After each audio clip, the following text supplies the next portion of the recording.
Hello everyone and welcome back. Today we're going to be discussing a subject that many people dread. That's right, making an email service change. No matter what forces you into a change of email, whether it be a security risk, a privacy concern, or maybe you're getting too much spam in the old email, maybe you're going to rebrand yourself, whatever it may be, it doesn't matter the reason. It's going to be a pain, right? Everybody knows that moving from one email address to another email address, or email service, I should say, to another email service is a pain, and it's not going to be fun. Well, My Computer Works has a couple steps. I have some tips for you that you're going to want to take to make the migration a little easier, right? So here we go. Right off the bat, picking an email service. So that would seem easy enough, right? You just have Outlook, Yahoo, and Gmail, right? Well, no, that's not it. There's a lot out there. Those are the three main ones. A lot of people choose to use those three because they're very popular. Now, who you decide to use is totally up to you. I'm not going to tell you who to pick or who to use, but I am going to say this. A lot of internet service providers out there like Cox, Spectrum, Xfinity, yada yada, the list goes on and on. They will provide you with an email when you sign up for their service, right? And there's more and more internet service provider companies popping up all the time.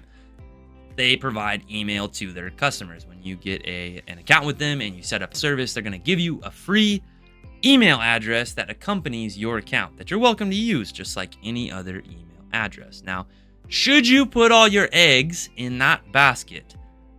I would say no. The reason being, internet service provider emails, while being nice to have a secondary email or it being free and just handed to you, that's all great and all.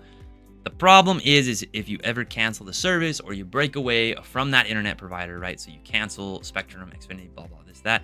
Whichever one you cancel, there's a good chance they're going to shut your email down, right? So it's not going to work anymore or you're not going to have use to it. Now, that's not always the case. And in fact, some of them let you pay a fee to be able to retain the email. Why go through all that when you could just use, I'll say like Gmail, which was the #1 used free email service last year. I mean, people were signing up for it. The numbers were crazy. If you go check out the blog, you'll see more on that. Right at the top, Gmail, great. Yahoo, also, a lot of people use it. Nothing wrong with Yahoo. So pick your email provider, Google, Yahoo, Outlook, whoever you decide to choose. Okay, so that being said, now it's time to move. Some services, like let's say you had Cox and you're moving over to Yahoo, well, that makes it really easy. They have a website that you just go to and fill it, you do it. You can even change your email address. Almost everything just migrates right over. That's really nice and that's really easy. We did that for people for a long time. After the migration happened, people would call us and have us transfer their emails from Cox to Yahoo. It was no problem. However, it's not always the case. It's not always so easy. Let's say if you're going to a service that's not connected, right? Like let's say you're jumping from, you've been using Roadrunner for a long time and then out of nowhere you decide to go to Google. It might not necessarily be the easiest changeover, okay? There's a couple things you're going to want to do. So the first thing you're going to want to do is you're going to want to export out your CSV file. What is that, Tyler? Well, in your email, you have a contacts CSV file.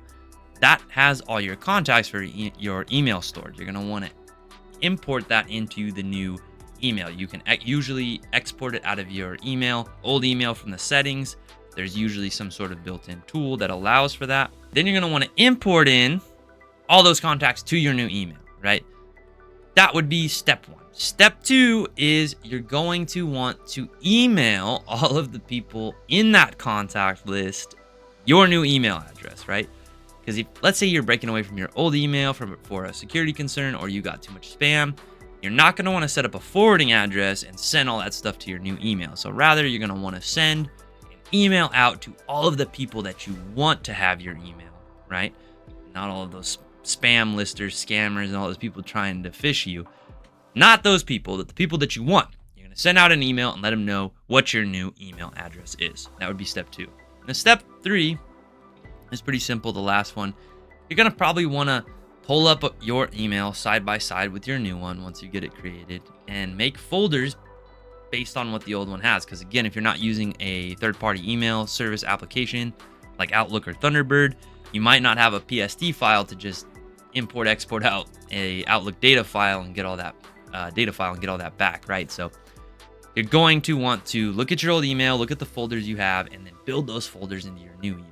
Okay, that's going to help a lot. Think about that already. So just going from the old one to the new one, now you have all your contacts, you have all your folders, and everyone who you want to email has your new email, and you are pretty much ready to go.